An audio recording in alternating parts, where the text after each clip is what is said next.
আসসালামু আলাইকুম। আপনারা কেমন আছেন? আপনাদের বলেছিলাম সরিষার ফুল যখন ফুটবে ঠিক তখন আপনাদের এই সরিষা ক্ষেতে নিয়ে আসব।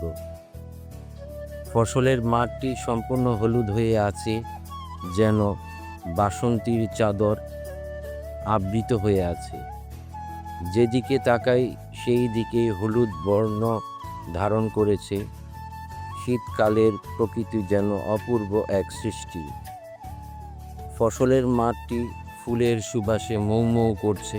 একটা জিনিস খেয়াল করলাম, সরিষা ক্ষেতে কোনো প্রকার মৌমাছি নেই। এটা প্রকৃতির জন্য ভালো নয়।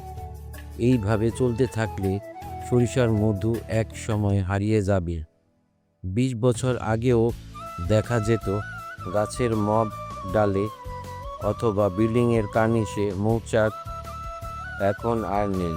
আজ আমার বন্ধু আমার সাথে সরিষার ফুল দেখতে আসছে। সে খুব মজা করছে এবং প্রকৃতির মাঝে হারিয়ে গেছে। এই জমিতে আমি এই প্রথমবার সরিষা লাগালাম। এখানে ১৩ কোন্ডা জমিন আছে। এই ১৩ কোন্ডা জমিনের মধ্যে সম্পূর্ণই সরিষা লাগানো হয়েছে এবং পরবর্তীতে আমি এই সরিষার পরে ধান চাষ করব। আসসালামু আলাইকুম।